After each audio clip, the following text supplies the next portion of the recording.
dia a todos. É um prazer recebê-los aqui na nossa casa para esse debate, né, que nós resolvemos fazer justamente porque nós sentimos que esse lado da dificuldade que a gente tem hoje de punir aqueles criminosos, principalmente os pequenos crimes, né, tem nos afetado muito na vida das nossas empresas, da nossa economia. E o que a gente queria era provocar uma conversa de forma que ao final a gente tivesse alguma luz no fim do túnel de onde que nós precisamos trabalhar. E o que nós fizemos nesse debate de hoje, que é um primeiro, né, que pode acontecer outros depois, foi justamente trazer para cá um membro da Polícia Militar, outro da Polícia Civil, da Promotoria e, por fim, do Judiciário na área criminal. Porque, envolvendo todos os poderes, a gente pode chegar a uma conclusão de como é que nós vamos trabalhar esses delitos, né, que normalmente ficam impunes. E é justamente por isso que eu agradeço a presença de todos aqui e gostaria especificamente de agradecer a gentileza de estar aqui conosco do juiz criminal Antônio José Franco de Souza Pêssego, o promotor da Justiça da Terceira Vara Criminal de Uberlândia, Wagner Martelleto Filho, o comandante da Polícia Militar, Cláudio Vitor Rodrigues Rocha, que a gente normalmente recebe ele aqui de forma alvissareira, né, porque é um grande companheiro aqui, amigo da casa, o delegado-chefe da Polícia Civil de Uberlândia, o Marcos Tadeu de Brito Brandão, que também já esteve aqui e nos agraciou com as ideias dele, né. Também gostaria de agradecer o capitão Miguel Ângelo, assessor de planejamento de operações da 9ª RISP, o Oswaldo Barros e a doutora Jaime Rodrigues, representando o vereador Adriano Zago, o vereador Roger Dantas, que está aqui presente, o senhor Benedito Torres, presidente do Sindicato de Contabilistas da cidade de Uberlândia, os demais diretores da CDL, os associados efetivos e os membros do Conselho Superior, além daqueles que nos permitiram convidar também e que estão aqui presentes hoje. E gostaria, para compor aqui o nosso debate, convidar o doutor Antônio para que sentasse aqui já na nossa cadeira aqui, né, onde vai começar esse debate. Também, por gentileza, convidar agora o Dr. Wagner Martelleto Filho, por gentileza. Coronel Cláudio Vitor. E o Dr. Marcos Tadeu, por gentileza.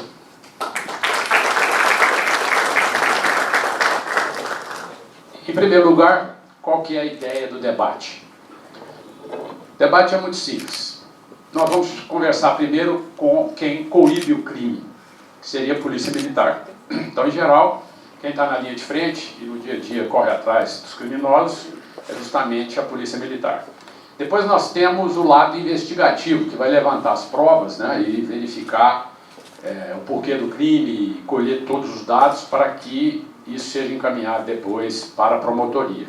É justamente a Polícia Militar, a Polícia Civil, né, aqui também presente.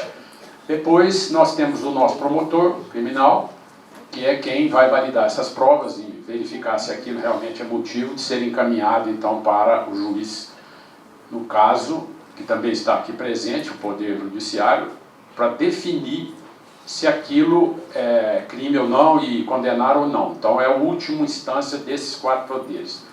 Nós gostaríamos de ter trazido aqui um deputado federal que infelizmente nós não conseguimos, considerando que essa semana é a semana onde eles estão convocados lá em Brasília para que eles possam aprovar essa nossa reforma da Previdência.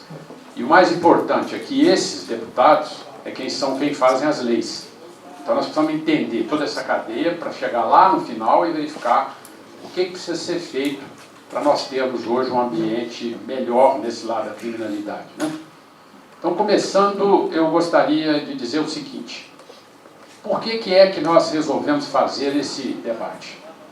A CDL já há mais de 6 meses ela vem pesquisando pequenos furtos roubos, às vezes, né, que tem ocorrido não só na nossa cidade, como também no Brasil como um todo. Isso varia um pouco. Nós sentimos que a criminalidade pesada, os homicídios, primeiro na nossa região, ele caiu. Mas que essa parte da pequena criminalidade, ou seja, dos crimes de menor monta, aumentou. E isso tem sido causa de dor de cabeça para todos os empresários em geral, que tenham micro, pequenos, médios ou grandes negócios. Por quê? Porque é uma questão de patrimônio, né? Você fica muito incomodado quando você fica sem um computador na sua empresa, sem uma televisão, sem esses bens que normalmente fazem parte de cada uma das nossas empresas e que às vezes são roubados e ao final você não consegue ver esse criminoso punido e preso.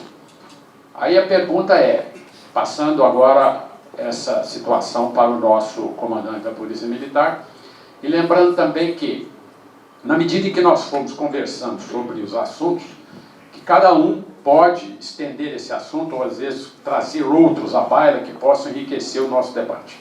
Então, em primeira mão, Coronel Cláudio Vitor, de que forma o senhor enxerga esse problema que eu citei, que é o primeiro? Primeiramente, bom dia a todos. Gostaria de cumprimentar aqui o nosso presidente, o doutor Cícero, pelo convite, agradecer. Cumprimentar o doutor Pedro, o doutor Mateleto, o doutor Marcos Tadeu, a todos vocês presentes aqui hoje pela manhã. Para nós é uma satisfação muito grande poder estarmos aqui reunidos. Eu sempre digo que a CDL, para nós, foi o nosso receptivo. Então, logo que eu cheguei aqui em fevereiro de 2017, o primeiro local que eu vim falar sobre segurança pública foi na CDL, né? E exatamente com problemas que se afligiam naquela época, né, a população aqui de Uberlândia, o setor produtivo da cidade, e nós identificamos realmente muitas distorções, né? A começar pela própria questão da inversão de valores com relação até à atuação da Polícia Militar. Um enorme de invasões de terra, né? É uma questão que incomodava demais, que interfere no setor produtivo. Então, de imediato, uma ação pesada com relação a isso. A questão dos registros de ocorrência, a gente tinha um problema sério com relação aos registros, né? O que, de certa forma, maquiava os resultados finais, os indicadores. Então, primeiramente, nós restabelecemos a ordem, vamos colocar assim, do ponto de vista da ação de polícia militar. E isso resultou no aumento, no meio do ano, em torno de quase 60% dos nossos indicadores. E fechamos, no final de 2017, com um aumento da ordem de 27%. Mas que estavam sob bases reais. E identificamos também um problema muito sério com relação à persecução criminal na continuidade, né, das ações com relação às demais instituições.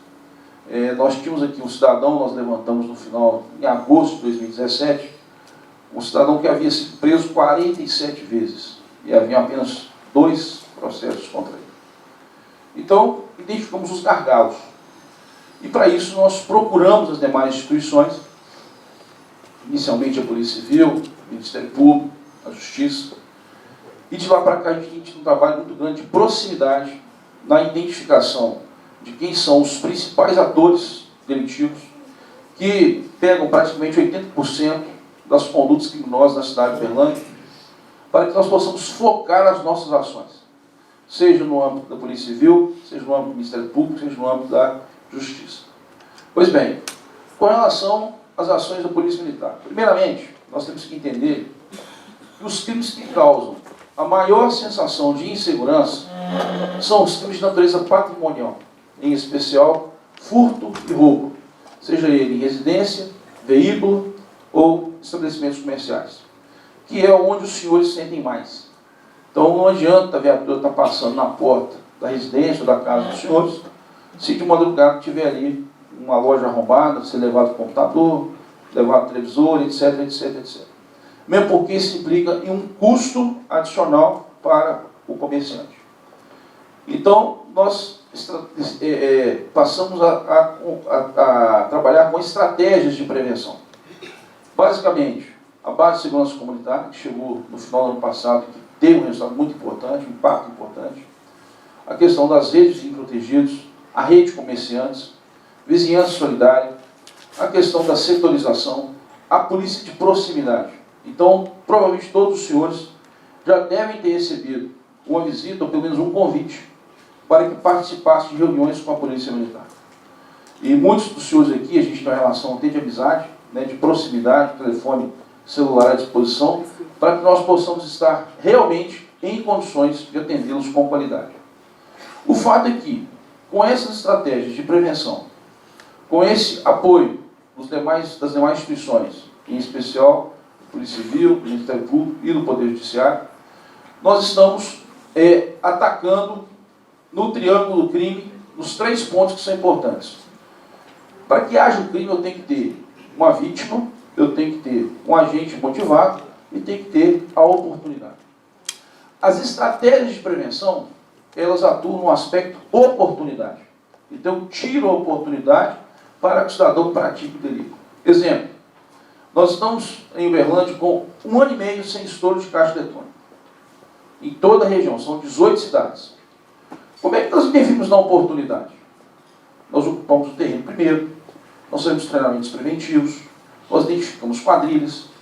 Então, tudo isso faz com que eu tire, né, o incentivo do indivíduo vir aqui praticar o delito. No outro vértice, eu tenho a questão do agente criminoso. Então, tem pessoas que têm como profissão a prática delitiva. São os chamados repetentes criminais. Então, essas pessoas, elas levantam de manhã, praticam diversos crimes, encerram o expediente 4 horas da tarde.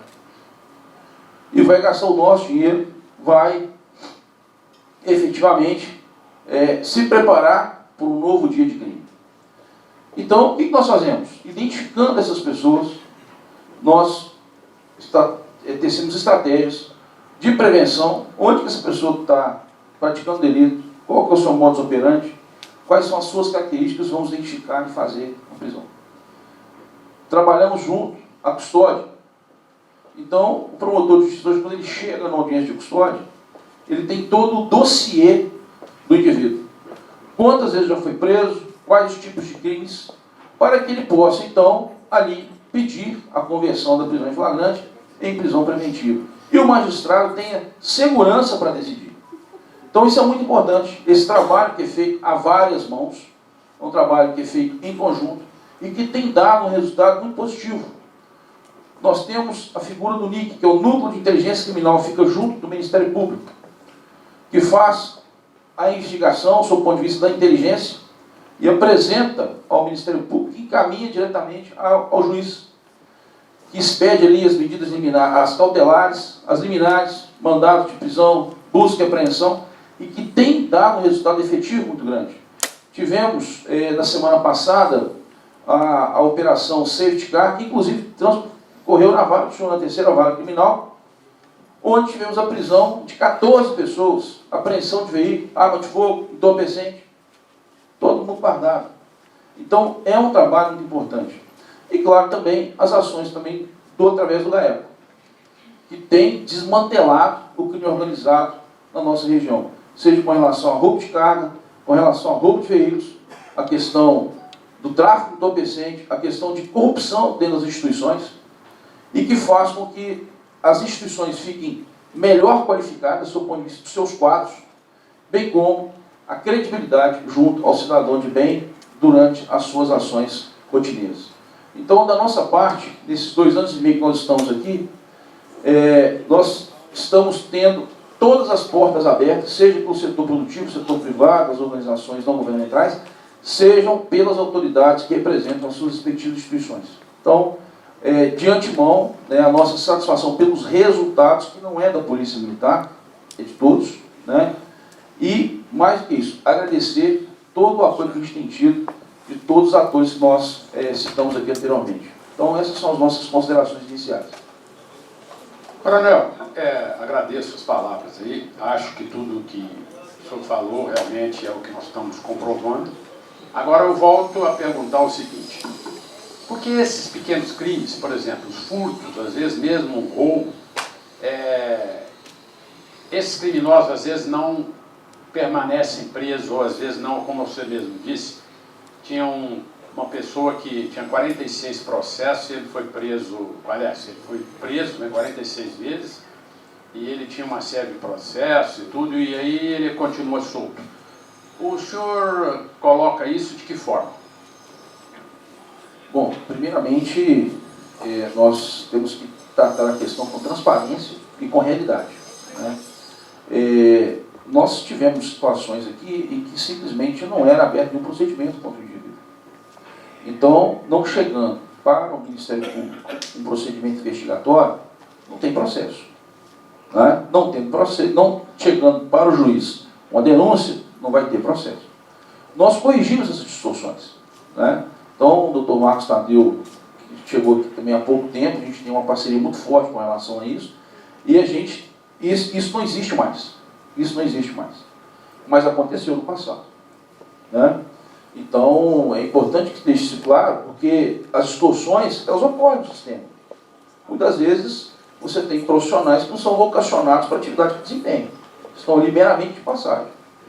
Então, hoje, as pessoas que estão representando suas respectivas instituições são pessoas envolvidas. Porque se não tivesse envolvimento, nós não estaríamos aqui, né? Seria muito cômodo para nós estarmos nas nossas respectivas instituições e deixando o pau quebrar. Não, nós estamos aqui prestando contas, inclusive. Eu acho que é importante que seja dito isso. Com relação à repetência criminal e esse famoso prende-solta. Nós temos uma legislação que ela tem, aí o doutor Pedro pode até falar com mais propriedade, que tem um cunho garantista, né? O encarceramento, ele é tido como uma excepcionalidade.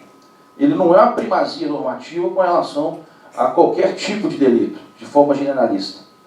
Então, para esses delitos que não há violência ou grave ameaça, você tem a figura das chamadas penas substitutivas. E essas medidas substitutivas são diversas da prisão.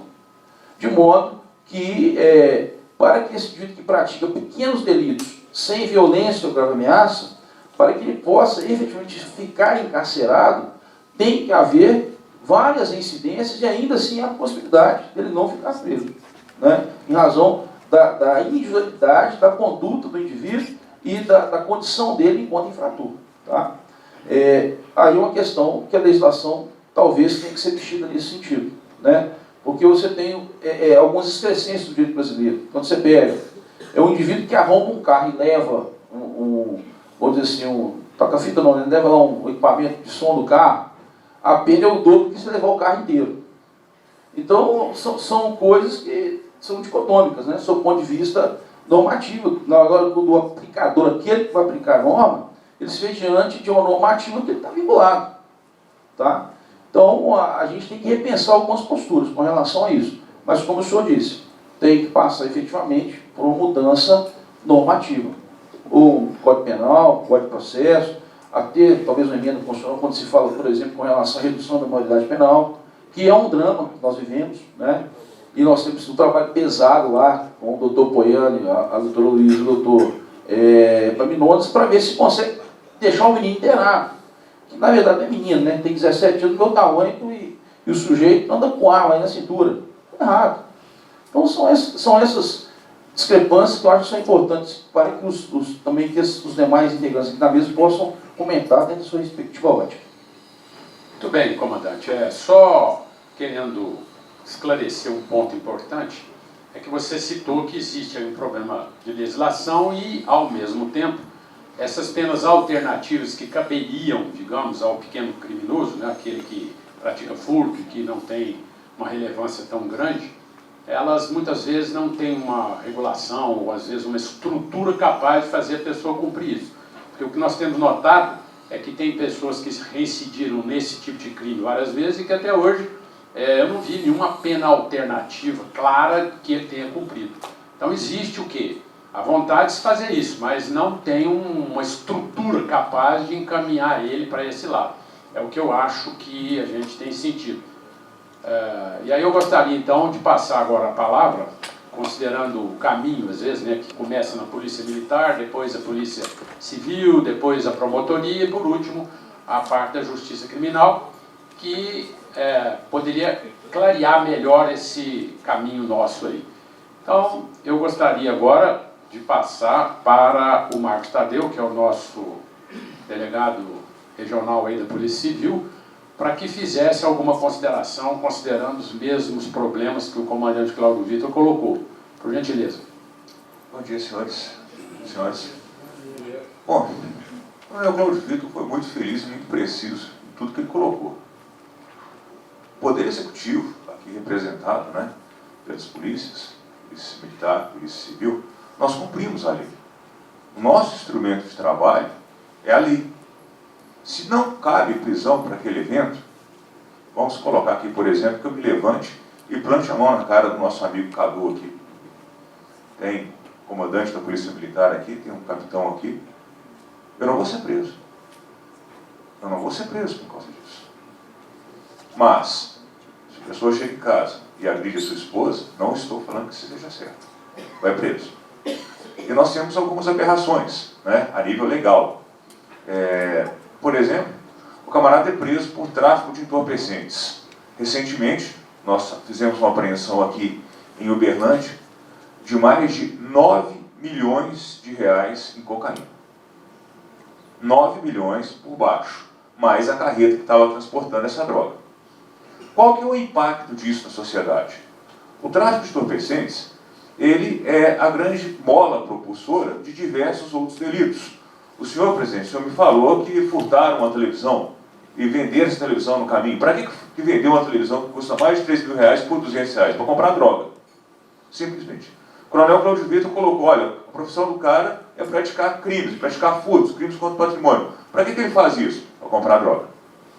Então essa apreensão que nós fizemos, ela tem uma repercussão em todos os outros delitos, principalmente os delitos patrimoniais. Bem, então o camarada foi preso em flagrante por tráfico de entorpecentes. A autoridade policial, o delegado, ele não pode arbitrar fiança. Por quê? Porque aquele crime é equiparado a hediondo. Vai para o Poder Judiciário, audiência de custódia. Um outro exemplo, o camarada foi pego embriagado, dirigindo seu carro, artigo 306 do Código de Trânsito. O delegado pode arbitrar fiança, ele arbitra fiança e vai embora. O momento de reflexão que eu peço aos senhores é o seguinte: o sujeito que estava traficando, no primeiro momento, ele é privilegiado? Sim, porque ele tem direito, ele pode, se for o caso, não estiver presente os requisitos para a decretação da prisão preventiva, o juiz lhe conceder a liberdade provisória sem fiança. Ele não paga. Agora, o camarada que foi dirigindo embriagado, ele paga a fiança, já sente no bolso. Então, esse exemplo é para mostrar-lhes que a nossa questão é questão legal. Nós trabalhamos com a lei. Do governo Fernando Henrique Cardoso para cá, a tendência do direito penal brasileiro é o status libertatis. O que é o status libertatis? A regra é a liberdade. A exceção é o acautelamento. A exceção é o quê? É a prisão. E dentro desse diapasão, nós temos, e aqui, doutor Pesco, se o senhor me permite, doutor Martelito, é uma crítica à audiência de custódia. A audiência de custódia nada mais é do que uma das medidas de descarcerização adotadas pelo nosso Estado. E essa audiência de custódia, ela simplesmente fala para a autoridade policial, fala para o delegado o seguinte: você é incompetente. E o Poder Judiciário tem um trabalho em dobro. Porque a pessoa ela é conduzida ao Poder Judiciário, por questão legal, o juiz vai apenas analisar a questão da prisão. Você foi agredido? Você foi torturado? Estão presentes ou não os requisitos da prisão preventiva? O que, a meu ver, doutor Pesco, poderia ser feito sem essa audiência, sem o custo, inclusive, de se levar, de se conduzir aquela pessoa à presença do magistrado, do Ministério Público, porque ele tem em mãos o que é o auto de prisão em flagrante. Interessante, presidente, o senhor me permite? Interessante é o seguinte: a maior parte das reclamações que eu recebo na polícia, na delegacia, não quer dizer tortura. Olha, fulano foi espancado pelo policial, fulano foi extorquido pelo policial. Não. A maior parte das reclamações que eu recebo é o seguinte: poxa, ele entrou em casa e voltou de novo. A polícia não fez nada. Eu não entendo hoje, em pleno século XXI, a importância que se dá, excelência, para a preocupação se aquele cidadão infrator foi ou não torturado pelo agente de aplicação da lei. Isso não existe mais. Está acabando. Por quê? Porque o policial viu que, juridicamente falando, ele é a parte fraca da relação. Eu tenho centenas de procedimentos que estão iniciados por quê? Porque na audiência de custódia, o sujeito falou que foi agredido pelo policial. Com o que o policial ganha, ele não pode se dar ao luxo de pagar um bom advogado para lhe defender, mas os ônus todos do processo. Dá um exemplo de uma experiência exitosa que nós tivemos em Unai. Ainda não tinha audiência de custódia. O camarada olhava o policial, não gostava, representava contra ele. Abuso de autoridade, Lei 48/98. Pois bem, o Ministério Público, no seu mistério, na sua atividade, mandava para a autoridade policial para instaurar inquérito. Não instaurava inquérito, fazia o TCO, termo circunstanciado de ocorrência. Assina aqui, policial, vai lá na audiência. Chega na audiência, um estagiário fala assim, vamos fazer acordo, que é melhor do que você peitar um processo e correr o risco de ser condenado. Eu falei, gente, parou com isso. Quando vier uma representação, nós vamos instaurar inquérito. Porque instaurando inquérito, eu vou ouvir o policial, vou ouvir quem o denunciou e vou ouvir as testemunhas. Se o policial fez algo errado, se ele abusou de sua autoridade, ele vai responder criminalmente. Pela Lei 48/98. Se aquela pessoa deu causa à instauração de um procedimento contra uma pessoa que ele sabia ser inocente, denunciação caluniosa. Acabou. Nós não tivemos mais tal tipo de representação. Mas por que você está falando isso?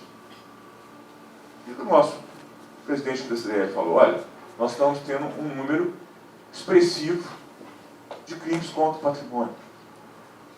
O senhor foi muito feliz quando o senhor falou das penas alternativas. Que, estando presentes os requisitos, o senhor é obrigado a aplicar, não é, doutor Tessa? Mas existe uma fiscalização? Não, não existe fiscalização. As penas alternativas vieram para o nosso ordenamento jurídico também como uma medida de descarcerização. Não adianta prender o sujeito. E aqui eu faço uma ressalva, presidente, a colocação do senhor. Cadeia não resolve, gente. Cadeia não resolve. O berço do PCC em Minas Gerais é aqui o Triângulo Mineiro. O PCC entrou em Minas Gerais pelo Triângulo Mineiro. E não se pode falar em PCC. Fala-se em uma organização criminosa. Mas é um fato. Nós temos um sindicato do crime. Nós temos advogados que são pagos pelo PCC não para atuarem como advogados. Advogado é importantíssimo. Mas sim como advogados, que são aqueles pseudo-profissionais que não têm um pingo de ética, que forjam provas, que ameaçam testemunhas, etc. Esses não são advogados, não. Eles são advogados. Do mesmo jeito que eu entendo que não existe policial corrupto. Existe corrupto transvestido de policial. E esse é o pior. Então, meus caros, para finalizar, nós só temos uma opção. Eu, delegado de polícia, Coronel Claudio Vitor, comandante da Polícia Militar da 9ª Região, doutor Martelito, doutor Pêssego. Nosso instrumento de trabalho chama-se lei. Nem mais, nem menos. Opção 2. Primeiro, investimento no social, para combater os pequenos crimes. Segundo, alteração legislativa. Porque o camarada praticou um crime, ele vai responder por aquele crime. O sujeito pratica um crime, ele é progressão de pena, penas alternativas, suspensão condicional do processo, ou seja, infelizmente, meus caros, para o pequeno delinquente, o crime compensa. Nós temos o exemplo de Nova York, né, com o prefeito Rodolfo Giuliani, tolerância zero. Aqui no Brasil fez o contrário, né? Aqui no Brasil é a intolerância zero. Aqui é intolerância zero. Lá é tolerância zero. Aqui é intolerância zero. Tudo pode.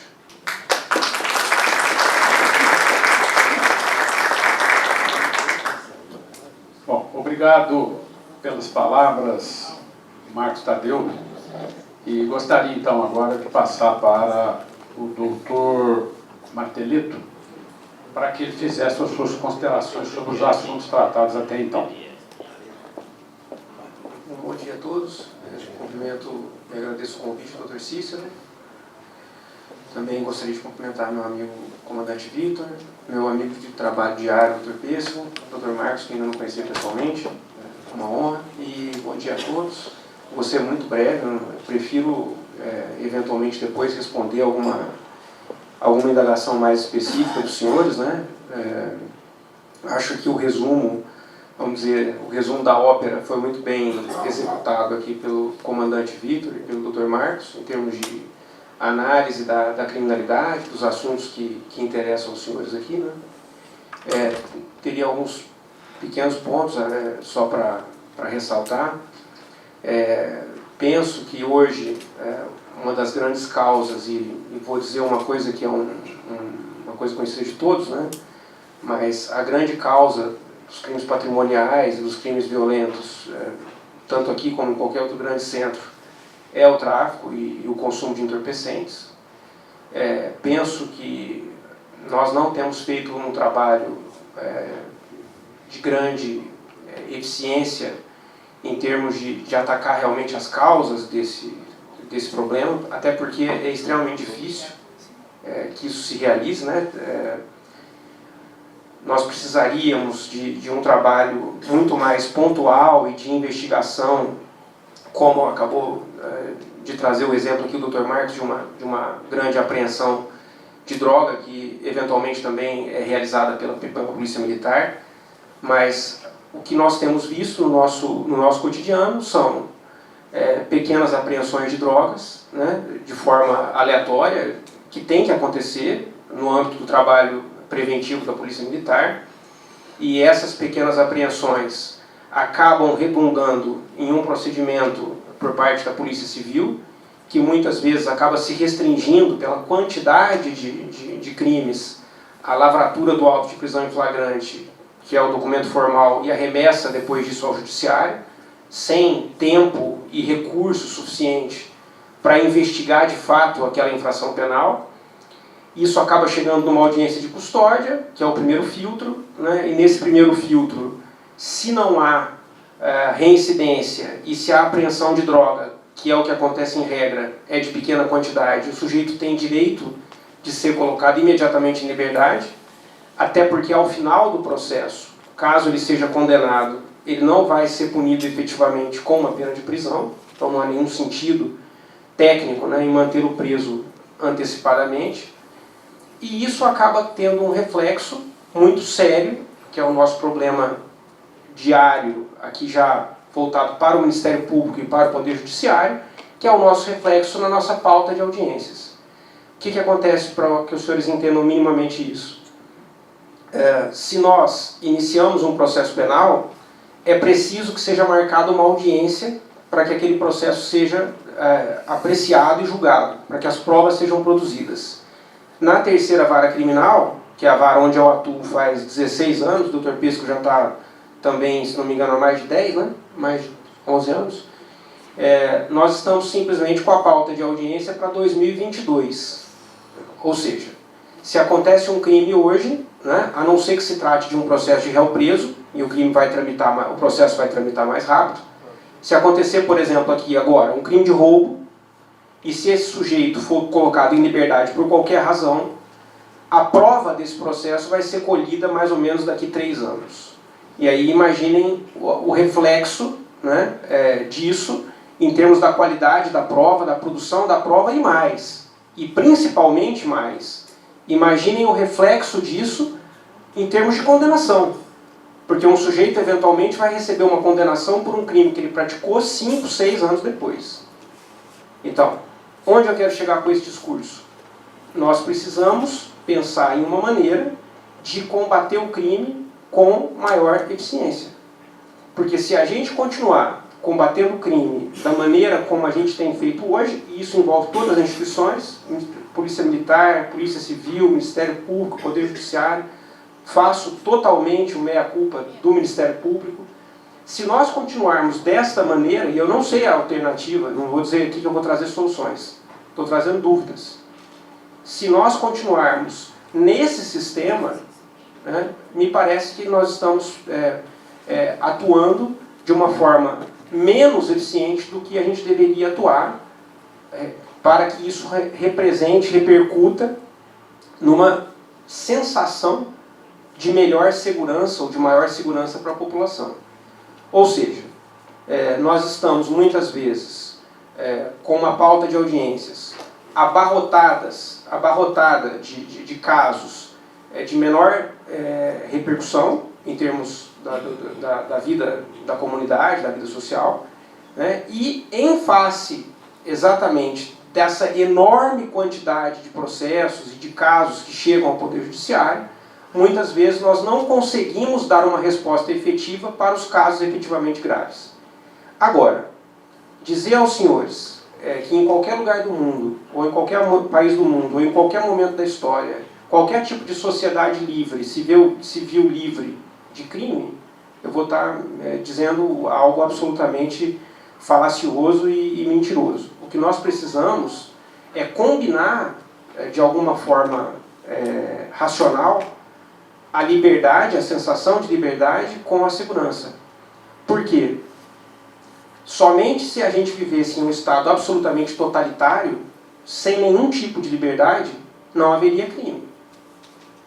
O que a contraface da moeda da liberdade é um nível de insegurança. O que eu quero dizer com isso é que sempre vai haver crime.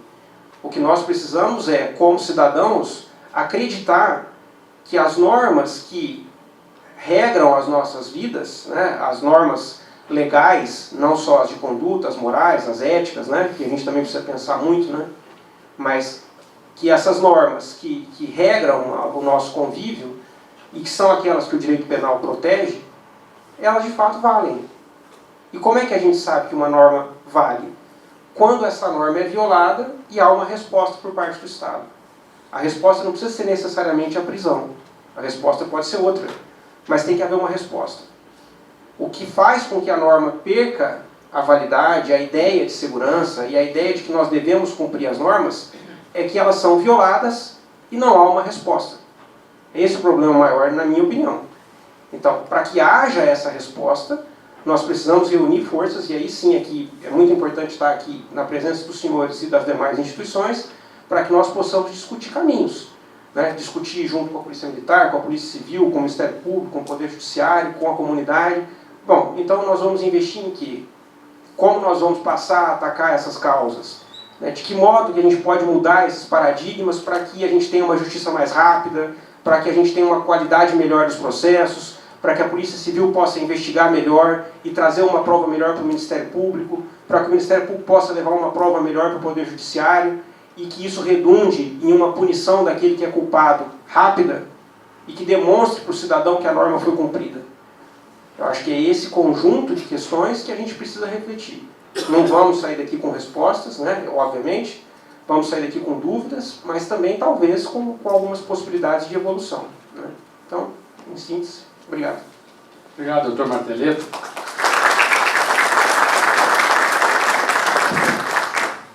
Gostaria agora de passar a palavra para o juiz doutor Pêssego, para que ele pudesse fazer as considerações dele, considerando o que todos nós já falamos até agora. Bom dia a todos. Na presença da pessoa do presidente, cumprimento os demais membros aqui que se encontram, o público, os associados do CDL. Estão escutando? Quero falar mais alto. Na verdade, é um pouco injusto eu ser o último a falar, porque as ideias, três grandes pessoas, povoam a mente de um clássico, e aí chega nesse momento eu tenho tanta coisa, que eu não sei nem por onde começar. Mas, eu deixo claro que nós não podemos esquecer quem somos nem de onde viemos. Isso é básico na minha concepção, para que possamos ter uma visão mais ajustada dos fatos que envolvem a sua pessoa. Quando esses fatos envolvem a mim como cidadão, envolve aos senhores, envolve a mim como juiz de direito. Né? Eu fui detetive de polícia no Rio de Janeiro durante 4 anos, fui delegado de polícia em Minas Gerais durante 10 anos, e sou juiz há quase 20 anos. Então essa essa trajetória me permite ter uma visão diversificada, né? Os estágios sempre no combate ao crime, mas não como no judiciário, porque no judiciário não combate o crime, né? O judiciário não é órgão de repressão ao crime, né? Mas sim ligado ao crime. E o doutor Marteleto falou uma coisa muito importante, que é costume nosso tratarmos muito dos efeitos, porque os efeitos dão um cunho imediatista, e esquecemos a causa. E talvez esse seja um grande problema que nós estamos enfrentando ao longo do tempo, de sempre nos preocuparmos com o efeito simbólico, com a simbologia dos efeitos, a falsa sensação de segurança que efetivamente os efeitos projetam, com uma legislação mais rígida, como se o professor, o Dr. Marcos, que eu não conhecia, um prazer, muito bem colocou, como se a prisão fosse a solução de todos os males que nos assolam em sociedade. Se assim o fosse, né, dados estatísticos do Conselho Nacional de Justiça nos apontam que, em 2014, o Brasil tinha 711.567 presos, entre presos definitivos e presos provisórios, projetando o Brasil, em 2014, pelo Conselho Nacional de Justiça, em terceiro lugar no mundo, à frente da Rússia, apenas atrás da China e dos Estados Unidos, quando, em 1990, portanto, antes da Lei dos Crimes Hediondos, Lei 8.072/1990, nós tínhamos no Brasil apenas 90 mil presos. Portanto, se a prisão é a solução, a criminalidade já estaria solucionada. Porque é absurdo o número de pessoas presas que nós temos. Então, a causa é complexa. A omissão estatal é grande. A segurança é dever do Estado, é direito de todos nós. Mas, numa concepção mais contemporânea, nós temos que entender que é dever de todos nós, de alguma forma, participar da segurança pública. Cada um no seu quadrado. A questão que assola, principalmente, me parece, a todos nós, eu digo, como membros de uma sociedade, de uma comunidade, e diferente da posição de cada um, ou seja, como o coronel muito bem colocou, o ponto nevrálgico da questão é os crimes contra o patrimônio, é o furto, é o roubo. Na terceira vara criminal, na qual sou titular, nós observamos, estamos iniciando uma estatística com o objetivo futuro de uma publicação, talvez exagerando um pouco, mas eu diria que já há algum tempo, já há alguns anos, e aí o doutor Marteleto possa talvez me corrigir, e talvez, quem sabe, também os demais colegas da Polícia Civil e Polícia Militar, mas como tudo começa na Polícia Militar e termina no Judiciário para julgar, a ligação, o fio, né? Foi sensacional essa ligação feita. E nós observamos que, em grande parte, é a questão da droga, em especial do crack. Por quê? Porque, em regra, quem pratica crime contra o patrimônio está, como se fala no popular, noiado, drogado, pela essa droga nefasta, que é o crack, ele chega, depois de alguns meses preso, normalmente, ele chega a, digamos assim, entre aspas, limpo, né, sem o uso da droga perante o juiz, e o índice de confissão é assustadoramente alto, quando está envolvido a questão da prática do crime contra o patrimônio, furto ou roubo de estabelecimentos comerciais ou privados, ou casas, residências, e tem a droga por trás desse cenário. Então, temos que trabalhar o quê? A questão social. Temos que desenvolver políticas sociais quer dizer, trabalhar a causa. Ou seja, é uma coisa a médio e longo prazo. Trabalhando a causa com políticas públicas, que envolvam essa é uma questão seríssima. tudo em sociedade se envolve em controle. Se nós estamos com um índice de segurança pública falho, que está dando ensejo a toda essa discussão, é porque o controle está falho. Nós vivemos num contrato social, desde Larry Rousseau, Thomas Hobbes, começou o Estado Absoluto, depois veio John Locke. A questão é controle. Há falha no controle. Então, podemos exercer diversas formas de controle. Um dos controles, penso, a médio e longo prazo, seria o exercício, o estímulo de políticas públicas que possam neutralizar essa questão. O uso da droga, o que leva muito o rapaz, o garoto, o cidadão ao uso da droga, pelo que a gente tem observado ao longo do tempo, é o ócio. Então, se temos praças públicas na cidade que podem ser urbanizadas devidamente, serem realizados eventos culturais,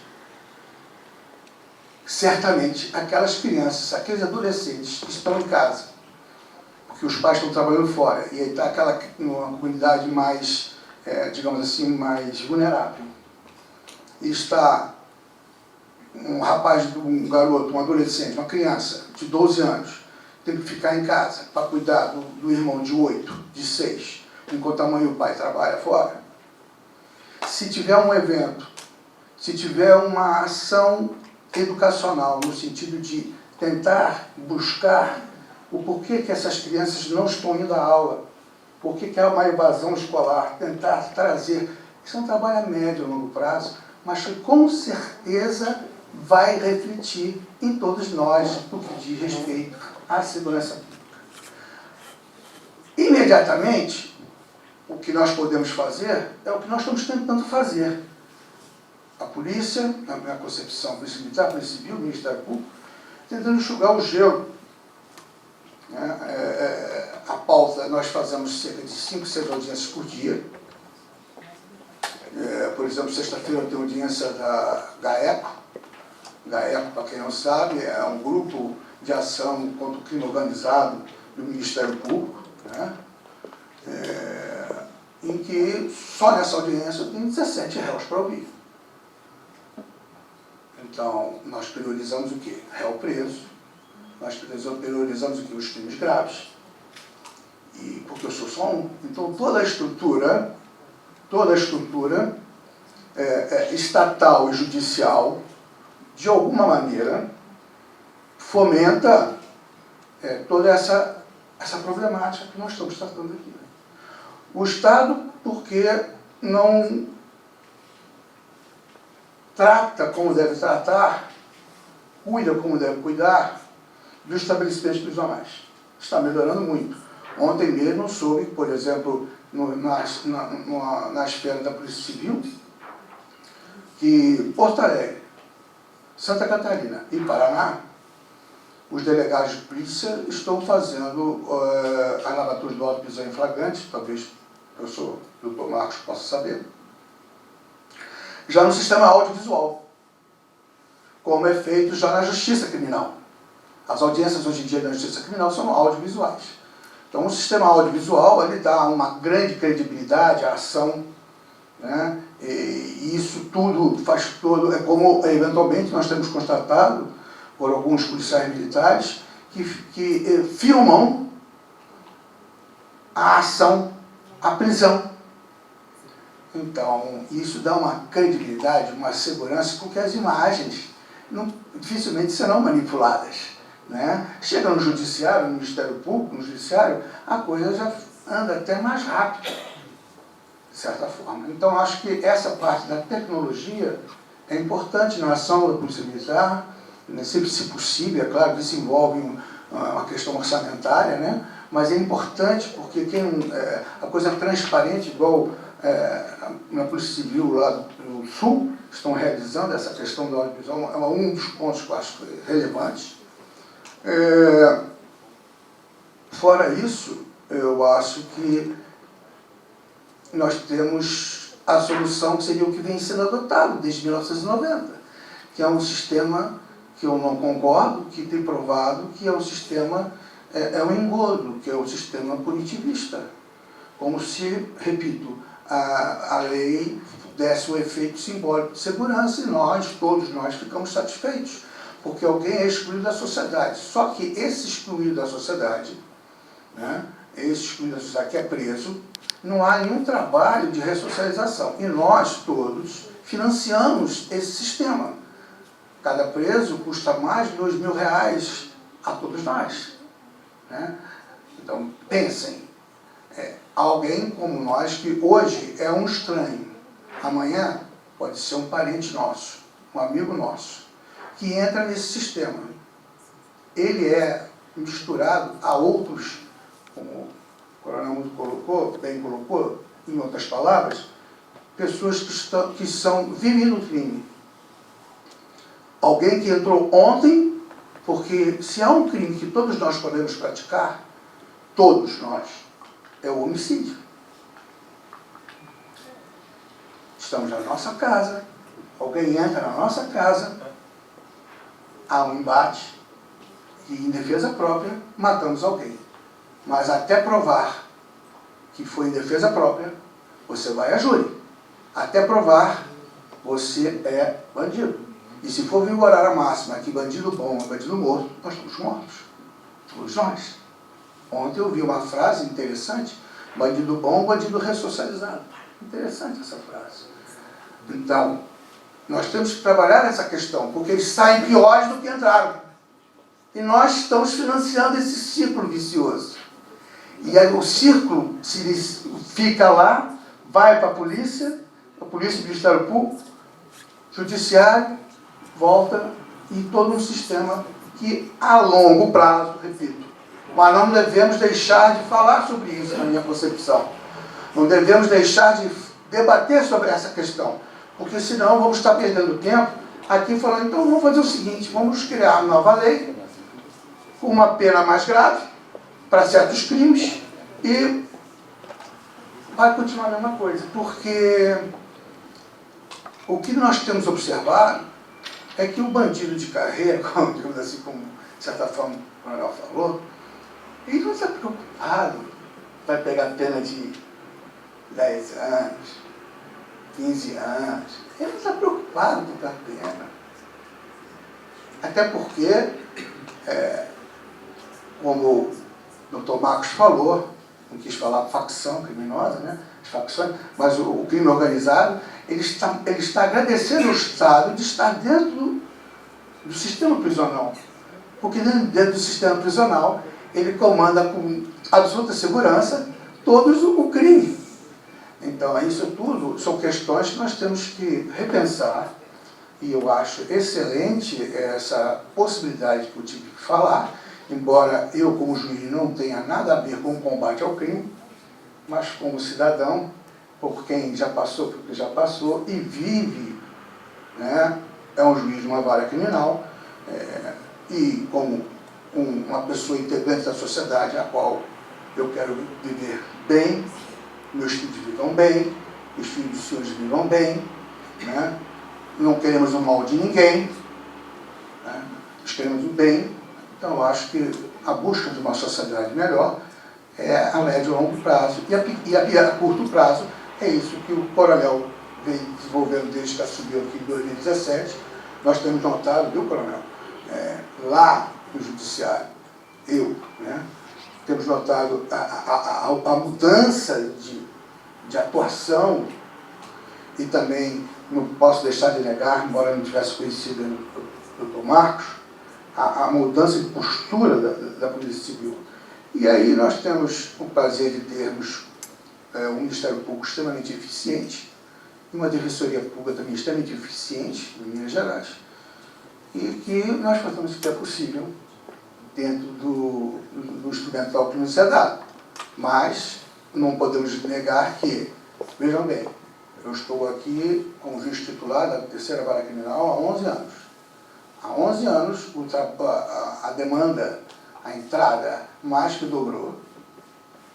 Eu tive uma diminuição de serventuários na secretaria, que seria 8 em 5, e só eu continuo ainda. Então é por isso que a resposta está em 2022 das audiências. E se nós formos analisar a questão da morosidade da justiça, São vários fatores. A questão é complexa e demanda um amplo debate para verificarmos que a morosidade da justiça não pode ser depositada tão somente nas costas da justiça, como se a justiça fosse a única culpada pela morosidade. É todo um sistema que alimenta que as pessoas que estão de fora não tenham conhecimento, e é natural, mas que precisamos ampliar esse debate. Muito obrigado. Obrigado, doutor Pêssego, pelas palavras aí, por ter nos dado aí mais uma luz nesse nosso debate. E chegamos ao final da colocação de cada um dos membros aqui que estão presentes e podemos constatar o seguinte. Em primeiro lugar, existe um problema social nosso que nós temos que melhorar. Esse sistema passa pelas empresas, ou seja, o Brasil hoje tem um peso muito grande sobre as nossas empresas, ou seja, a empresa hoje no Brasil não é encarada como um caminho, e sim como um local onde se pode auferir algum tipo de vantagem para o Estado.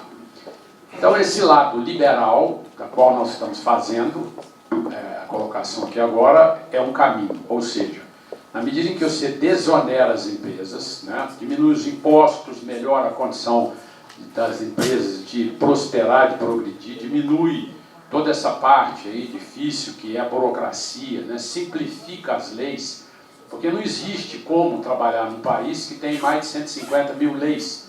Isso dificulta demais. Você tem um problema trabalhista seríssimo no envolvimento em nossas empresas. Então, à medida em que tudo isso for melhorado, nós teremos o quê?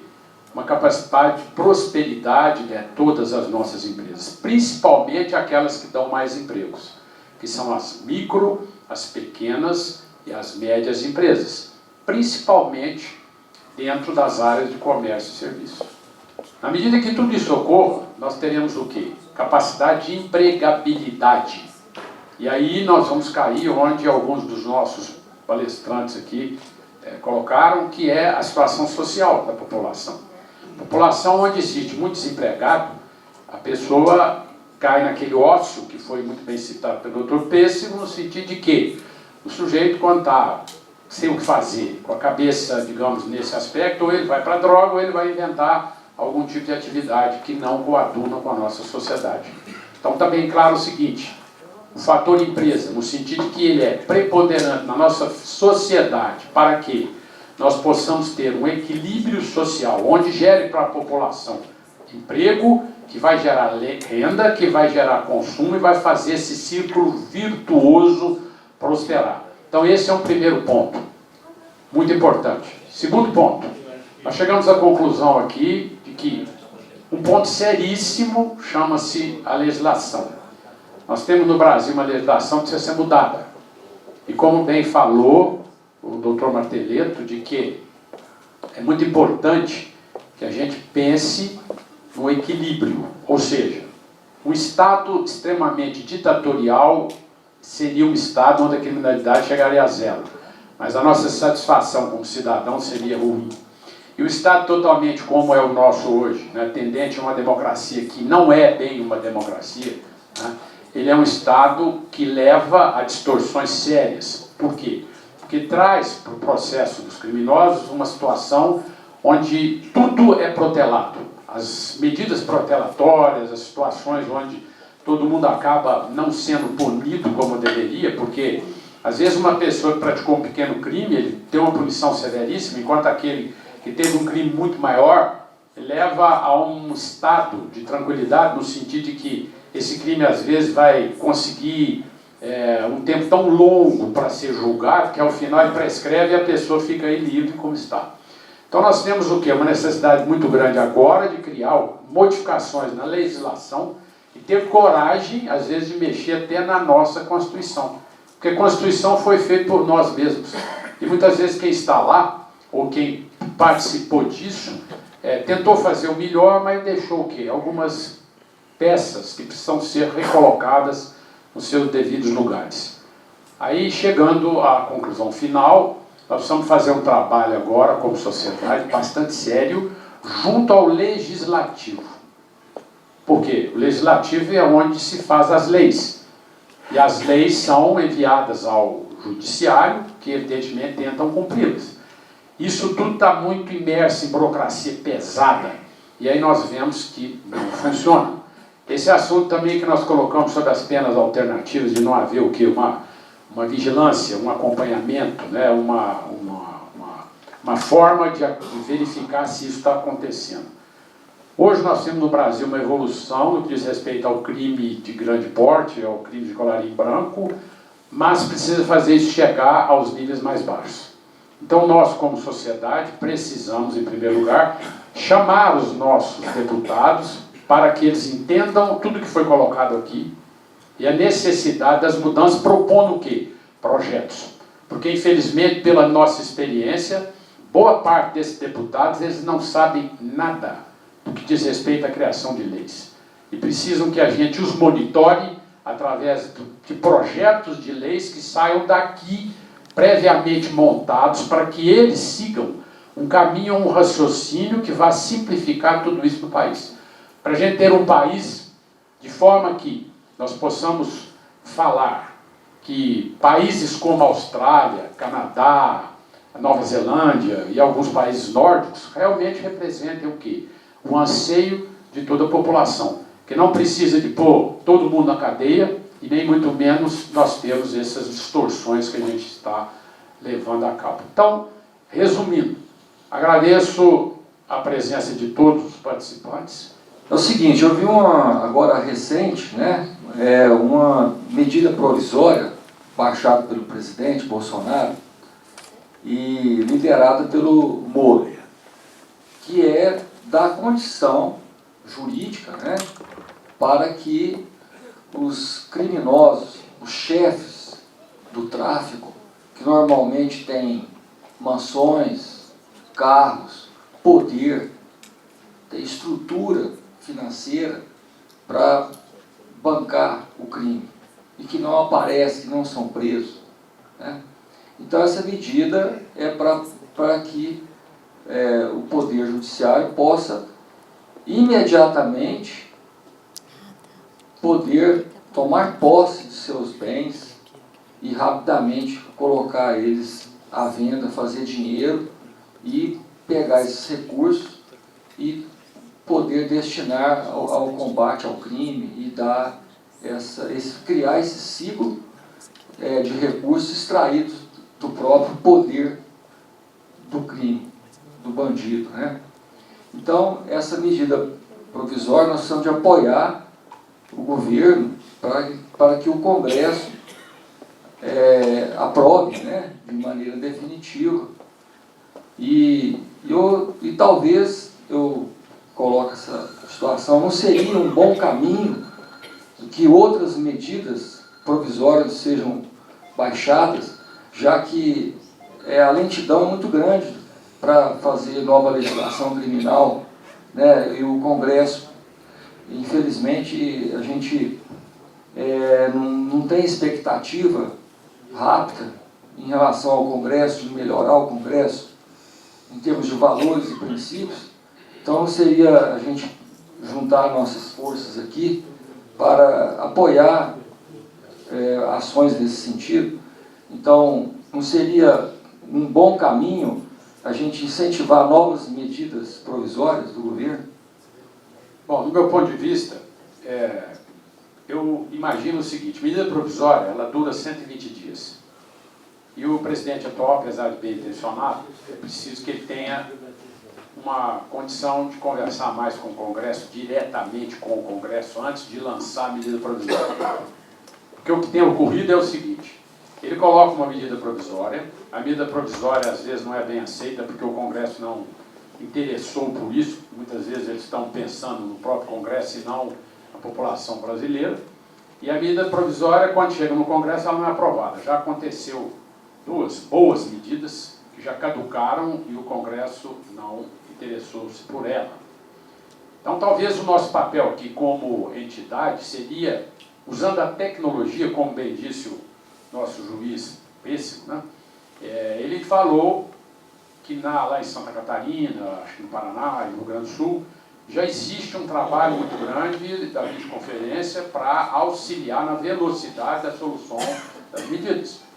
Então, se de nós sair, através da divulgação rápida, né, ideias como a que você propôs, de que medidas pudessem ser propostas e que elas chegassem primeiro na população, para depois levar para o Congresso, de forma que quando a medida provisória ou uma lei normal saísse, que aquilo pudesse ser célere e tivesse de acordo com o interesse da população. Se isso ocorrer, eu acho que funciona bem, entendeu?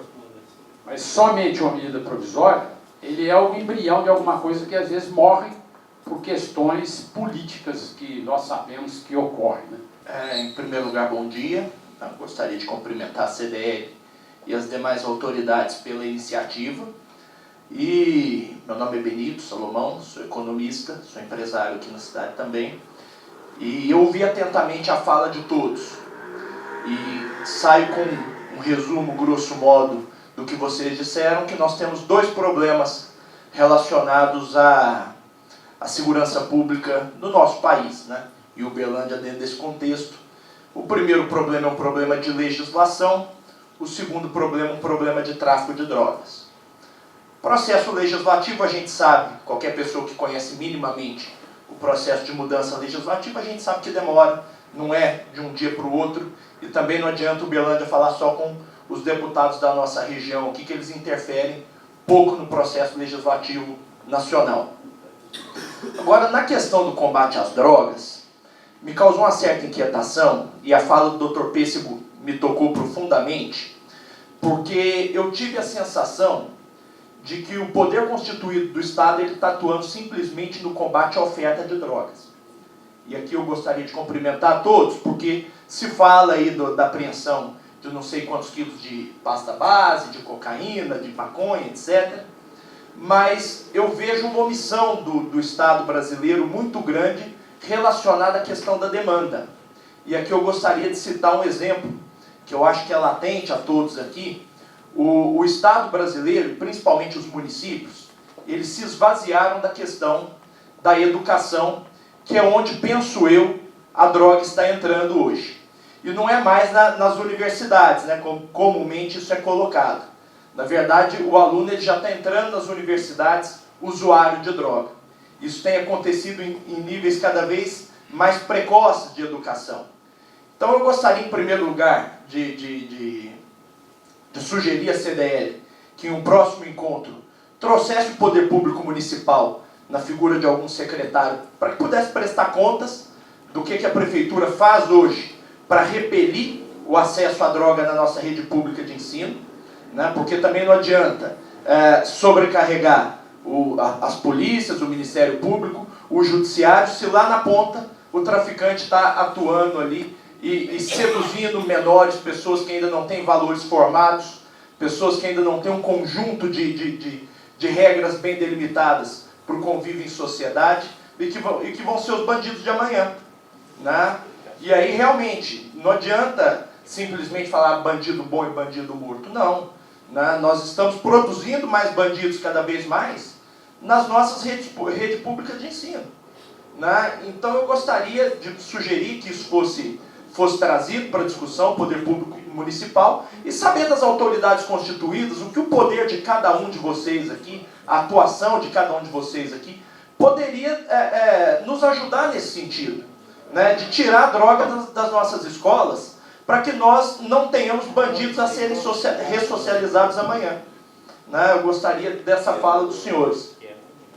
Bom, essa fala eu acho que tem a ver com o comandante Cláudio Vitor, né, que é justamente a ponta que pode informar sobre esse assunto. Bom, a questão é complexa, né? É complexa porque a gente tem que ter aquela ação imediata, semelhante à situação do médico quando vai atender um paciente, que o sujeito está com pneumonia, você dá um antibiótico, só que ele está com pneumonia porque ele tem uma nutrição muito baixa. Daqui a pouco vai ficar doente de novo. Então, o que nós temos feito aqui é atuar diante de uma situação que é imediata, uma situação aguda, ou seja, aumento do crime, a questão de prevenir novos delitos, de atuar junto aí à justiça para a indicação de alvos preferenciais, as investigações prioritárias. Isso é a fase aguda, vamos colocar assim. E entra o viés da prevenção. Nós temos a figura do PROED, por exemplo, mas vamos retroceder um pouco mais. E muita gente que já tem uma faixa etária um pouco já adiantada, como é que foi a nossa educação lá atrás enquanto criança? Né? A referência de pai e de mãe. Né? Porque a gente sabe que a célula máter do Estado é a família. É a primeira noção de ordem que o indivíduo tem é a família. Quando eu tenho uma menina de 3 anos, eu falo, não. Ali é uma referência de ordem. Se essa criança ela cresce sem uma referência de ordem, aí nós vamos ter a figura da chamada anomia, que é a ausência de norma. E são os primeiros controles. O primeiro controle que nós temos é o controle social. Né? Até chegar no último, que é o controle estatal, que vai ter a reprimenda através de uma sentença. Mas existe uma mudança de postura. E eu gostaria de colocar outra reflexão, que países como, por exemplo, Estados Unidos, alguns países da Europa, eles passaram por situações muito complexas com relação à segurança pública. E eles investiram maciçamente em repressão. Mas, em contrapartida, investiram maciçamente em prevenção. Essas duas coisas têm que caminhar juntas. Quando fala assim, vamos construir um presídio, mas tem que construir escola, tem que construir os dois. Não dá para ter uma massa carcerária, um empilhamento de pessoas, se do lado de cá você não tem um investimento nas condições básicas do indivíduo, sob o ponto de vista de infraestrutura urbana, socialização, educação, para a questão da igreja, da escola. Então, ontem eu assisti uma entrevista do governador do Rio de Janeiro e falou, olha, nós queremos chegar a 80% de escola em tempo integral. Ajuda? Demais da conta. Porque o ócio é oficina do diabo mesmo. Agora, tem que fazer presídio? Tem também. Tem que investir na polícia? Tem também. Tem que aplicar o sistema de justiça? Tem também. Então, são coisas que caminham juntas. Nós estamos parecendo aquela pessoa que liga a televisão e lá nos Estados Unidos aparece o carro elétrico, eu vou colocar uma tomada na minha garagem, só com um monte de fusca. Não dá. Então eu tenho uma legislação muito avançada, como, por exemplo, a questão do Estatuto do Idoso, criança e adolescente. São legislações avançadas, muito avançadas. Agora, eu consigo aplicar na essência? Eu conversando lá com o doutor Poiano e a doutora Luísa. Olha, crime praticado com violência de ameaça, eu estou internando que o cara está acontecendo um negócio interessante, não está reincidindo. Aqueles casos que o indivíduo é preso, na verdade é apreendido, né? E volta, e depois eu interno. O sujeito fala assim, pô, mas demorou tanto para você internar? Porque o marginal, gente, essa sociologia explica isso. Tem a chamada teoria da escolha racional. O indivíduo ele fala assim, eu vou ser criminoso porque eu quero ser. Não é só minha referência, não. Dá lucro. É lucrativo. Eu vou ter uma vida, não vou precisar estudar, vou precisar respeitar pai e mãe, vou ter minhas coisas. Eu pago uma cadeia, vou me relacionar com outros marginais. Existe efetivamente nas facções criminosas a questão do assistencialismo. O indivíduo tem advogado pago, reforma na casa de um familiar, só que ele está vinculado à facção criminosa. Nós assistimos, semana retrasada, uma ação altamente sofisticada lá em Uberaba. Não é nem, estou falando nem de sofisticado mesmo. Com uso explosivo, a atuação aqui em Uberlândia, né? A questão do acompanhamento, monitoramento. Eles investem para a prática de um crime como aquele. Eles investem 500 mil, 1 milhão de reais para levar 20. Dá lucro. Não é um cara que sai de casa e bate uma carteira, você não está no ponto de ônibus, não. Agora, como que nós vamos atuar diante desses casos? Eu vejo, e a pergunta sobre a questão da prevenção, ela começa dentro de casa. Eu olho lá para o meu filho, né? Ela estuda direito. De vez em quando, o parafuso roda para a direita mesmo. O cara tem que tomar enquadrado para firmar a carcaça. É normal. Tem que ser assim, eu tenho que olhar o que meu filho está fazendo. Eu tenho que olhar com quem ele anda. Tem que ser assim. Porque senão a gente terceiriza para o tablet, para o celular, para o amiguinho da escola. Quer dizer, aqui em Uberlândia chega um absurdo.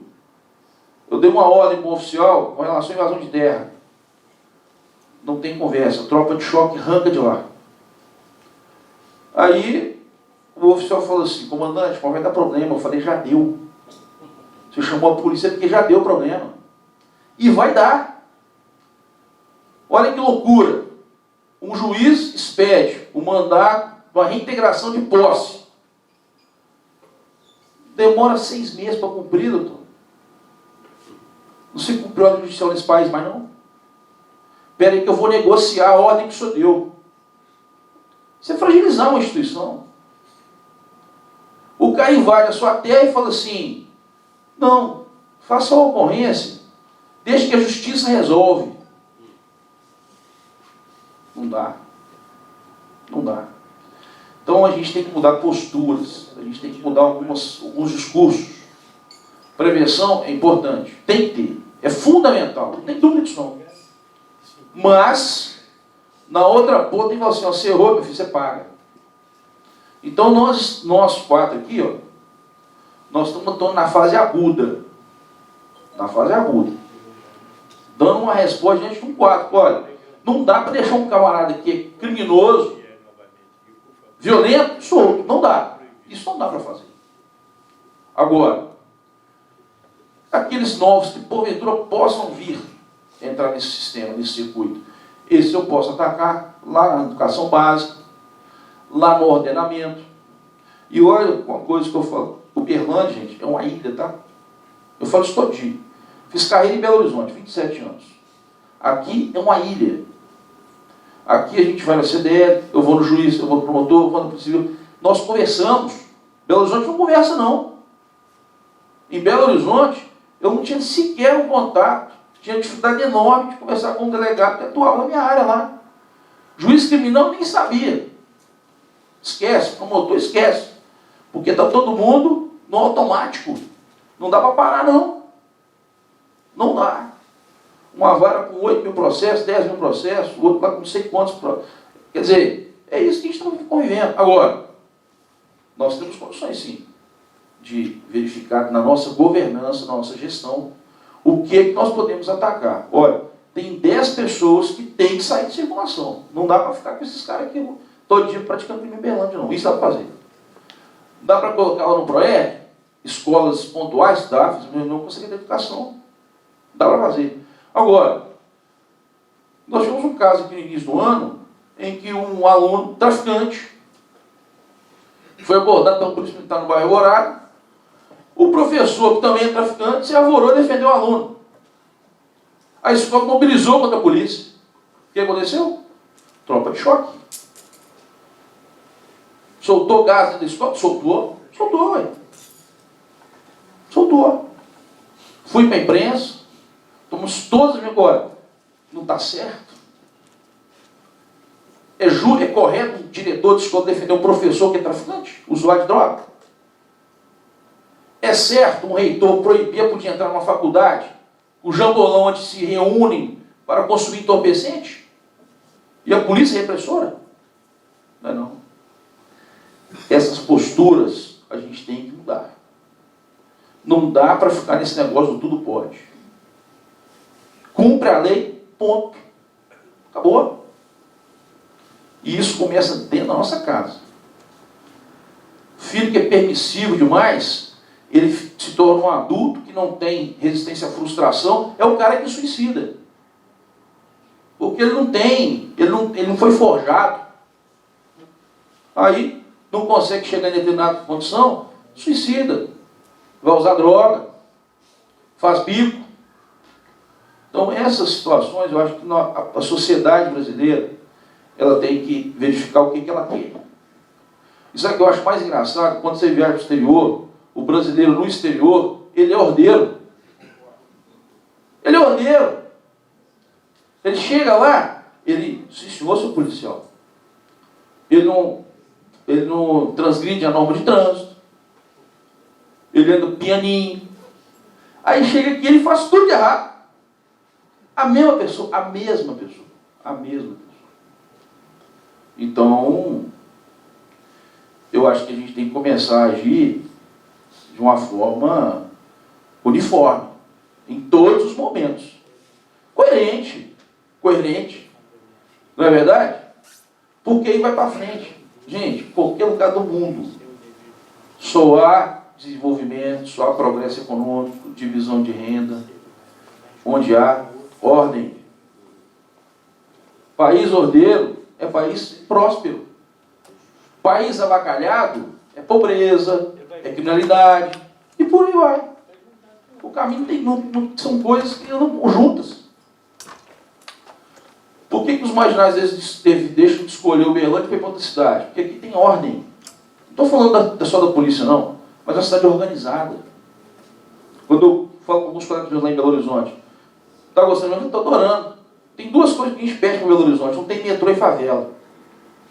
Quer dizer, o sujeito estou gozando a cara do sujeito. Mas é isso mesmo. Então nós somos uma sociedade mais organizada. Por isso que o triângulo vai para frente, em especial a cidade de Berlândia. Tá? Então a prevenção, fundamental, perfeito. Mas tem que ter a reprimenda também. As duas têm que caminhar juntas. Não pode só investir em cadeia, carcerização, porque não vai resolver, efetivamente não vai resolver. Mas também não pode ficar só na prevenção, porque na outra ponta o negócio vai acumulando e vai agravando. Né? Então acho que caminha mais ou menos por aí, tá bom? Alguém mais tem? O Dr. Pêssego falou muito bem o que é o ócio. E nós estamos isso cheio em volta da cidade. Quando eu estava vindo para cá, eu estava ouvindo. São dezenas de milhões de pessoas que estão cozinhando com graveto de lenha para poder comer. Porque não tem dinheiro para comprar gás. E normalmente está cheio de criancinha ali em volta disso daí. Então, como que nós vamos fazer uma prevenção se nós não der o combate na raiz? Eu penso que a raiz de tudo está na educação. Nós estamos falando de país, o coronel falou de país super isso, super aquilo, mas eles passaram maciçamente pela educação. Então, sem educação, nós não vamos chegar a nada. Se não me engano, em 2020, era para todo município, todo estado, município, não ter criança fora da escola de 3 meses a 3 anos e de 3, 4 anos para frente. Aí, presidente Cícero, eu te pergunto, não era o momento de nós começarmos a cobrar as autoridades, vir aqui, os municipais, estaduais, se caber o Estado, para saber se está acontecendo isso? Para ajudarmos amanhã no sobrecarregar o judiciário, a Polícia Civil, a Polícia Militar, o Ministério Público? Será que não seria por aí que nós íamos começar? O combate na frente temos que dar. Essa ação de Uberaba aqui foi um negócio de filme, né? Parece que a gente só estava vendo em filme. Isso aí, o coronel totalmente tem razão. Então, presidente, pensa nisso. Pensa em trazer, na continuação desse debate, trazer o secretário de Educação para ele dar esses dados para nós, dessas crianças, dessa educação, como é que está. O que couber o Estado, nós chamaremos de Estado. Aí nós, da sociedade, que vamos falar que estamos aqui, que são pequenos empresários, que estamos sofrendo com a carga tributária, sofremos em tudo, porque nós somos inimigos do Estado. Quem tem uma pequena empresa, somos inimigos do Estado. O Estado nos considera como inimigo, para a gente poder ajudar. Senão nós vamos ficar sempre nesse ciclo de combate, combate, combate e nada de prevenção ali na educação. Era isso que eu tinha que falar. Obrigado a todos vocês. Com relação ao que foi colocado aqui pelo nosso companheiro Vitello, o que nós podemos dizer é que a educação é muito importante, principalmente a educação básica, que é onde a criança aprende realmente as normas e as regras de convivência para que a nossa sociedade prospere. O problema maior é que a família destas crianças que vêm vindo, elas precisam de quê? De renda. O Estado não tem renda. E o pouco, vamos dizer assim, recurso que ele tem, estava sendo utilizado para outros meios de corrupção e outras coisas mais. E isso é muito ruim, porque o dinheiro acabava não chegando de volta para a população em forma de benefício. O que então tem que ser feito? Nós temos que estimular o Estado a abrir mão de todas essas ingerências que ele faz sobre as empresas, de forma que a pessoa que queira montar o seu negócio, ela prospere. Se ela prosperar, ela vai ter condições financeiras de suprir a família. Suprindo a família, esse recurso, evidentemente, vai ser utilizado para que fomente esse crescimento aí da educação, que virá através da melhoria do lar dessas crianças, condição financeira, e vai ser um círculo virtuoso que vai fazer com que nós saiamos dessa mesmice. Em segundo lugar, é muito importante que os municípios, principalmente, funcionem através do quê? Da fiscalização sistemática. Quando o coronel citou aqui a respeito da invasão de terras urbanas, foi um problema muito sério para o nosso município. Houve uma leniência por parte das autoridades de não ter tomado a providência cabível. E nós sabemos que não foi por necessidade que invadiram, foi por negócio. Além disso, nessa parte de fiscalização também urbana, você tem o lado rural do município, que sofreu também agressões no sentido de ocupações estranhas, porque não foram o quê? Organizadas através da legislação pertinente. Então, pessoas pegaram áreas rurais, partilham essas áreas em pedaços de montagem de chácaras, e foi vendido isso daí, que acabou virando o quê? Uma possível favelização da área rural da cidade. O dia que o perímetro urbano aumentar, nós vamos invadir essas áreas e vamos sentir que aquilo que nós tentamos coibir dentro do perímetro urbano aconteceu no perímetro rural. Então, tudo isso são defeitos que nós temos hoje e que nós, como sociedade produtiva, precisamos o quê? Ajudar a acabar e coibir. Passou da fase do empresário ficar de braços cruzados, olhando para tudo que ocorre na política e achar que não é problema dele, que o problema dele é continuar lá no negócio dele tocando. Só que ele não vai para lado nenhum. Porque hoje chegou num ponto em que, por mais que você trabalhe, você não sai do lugar. Então está na hora de quê? Tomar as providências cabíveis. Por isso é que nós estamos aqui reunidos para reunir dados reais e começar a trabalhar como sociedade produtiva política. Não é partidária, é política. Nós temos que nos posicionar para quê? Para que a nossa sociedade tenha um outro papel, que é fomentar um crescimento organizado, que vai dar o quê? Equilíbrio social, tranquilidade, paz, para que todo mundo tenha capacidade de trabalhar e ir para frente. Esse é o nosso ponto.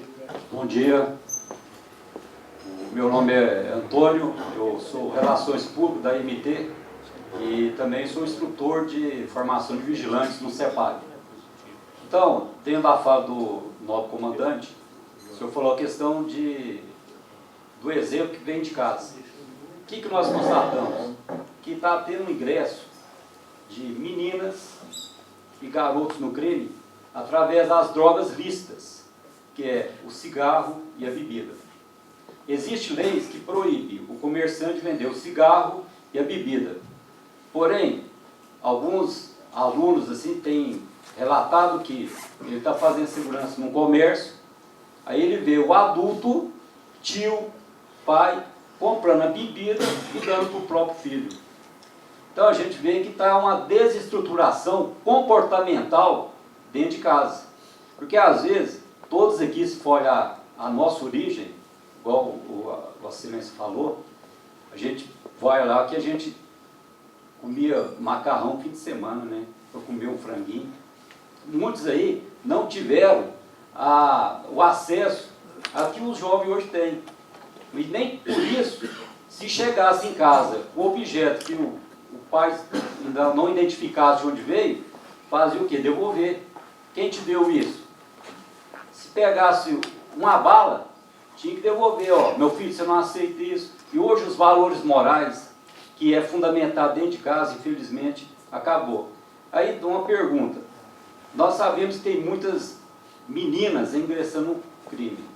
E a gente sabe que é uma questão social, até por questão assim de não ter uma formação base dentro de casa. e às vezes o adulto contribui com isso. Igual o senhor falou do professor que foi defender o aluno que estava levando entorpecente. Exemplo, a minha filha tem 16 anos.